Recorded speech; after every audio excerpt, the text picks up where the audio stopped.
my faith, I guess, has been the ultimate antidote to identifying as a SEAL, identifying as an ultra runner, identifying as a business owner.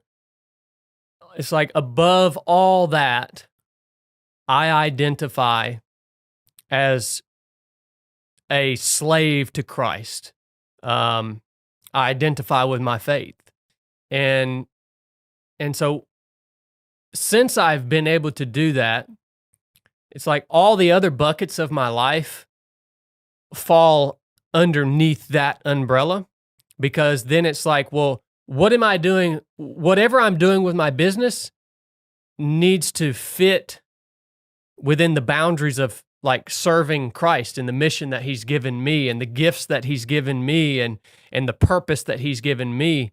Whatever I'm doing with my fitness needs to be all about glorifying Christ in my physical body, and whatever I'm doing at home needs to be about being a good husband, the husband that Christ wanted me to be, wants me to be, that he calls me to be, being the head of my family, the way he's called me to do it. And so everything I do now in business, in fitness, in my personal life, all falls under that umbrella. And I know, man, people listen to this, they say, well, I don't have that faith, right? I haven't accepted Christ. I don't subscribe to that.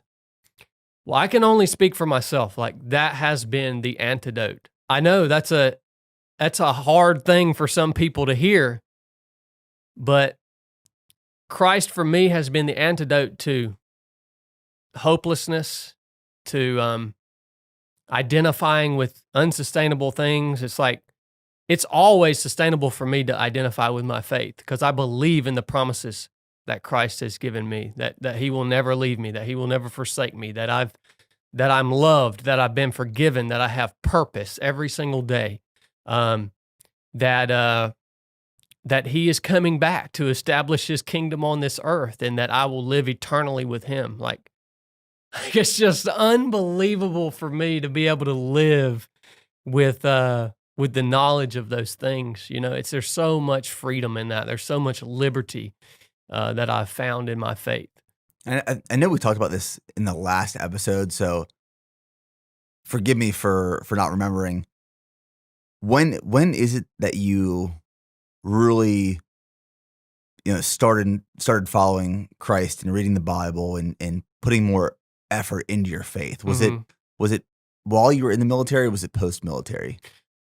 It was while I was in the military. It was in 2012. I had an experience while I was overseas that was really freaking wild and made me say, okay, I gotta look into who this Jesus is. But it's interesting, man, when you talk about faith and you see it as like something that you have to put effort into in order to achieve it. I don't know if that's the right way of thinking about it. I think finding, for me, when I get the closest in my walk with Christ, it comes through submission. It comes through like this place of absolute submission, like recognizing my own insufficiency, recognizing that I am so weak and fallible and I am not in control, and like being submissive to him and learning to rely on him. To me, that's what draws me closer to Christ in my faith than actually the effort part. Because it's so easy to think that we want to have something that we can do as humans, right? We want to be able to earn our relationship, our faith, our relationship with Christ. We want to be able to earn our salvation. We want to have this list of boxes that we can check in order to get to where we want to go, right? Tell me what to do and I'll do it. Yeah, But Christ is like and the gospel is the antithesis to that.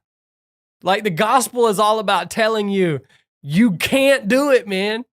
You can't do it. Like that's the whole point. That's the foundational message of the gospel is you cannot do it. Like you can't even believe in Jesus without him giving you the ability to believe in him. It's really crazy to think about.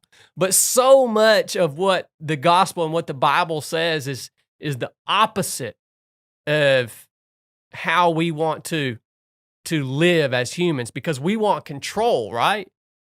And so we can't know Christ until we relinquish control to him. And that's why so many of us find Christ in moments of crisis, in moments of chaos, in those moments where we are forced to relinquish control because things are completely out of our control, and we recognize that for the first time. And that's where we get to really know Christ, right? Yeah, I remember being in Ranger school, and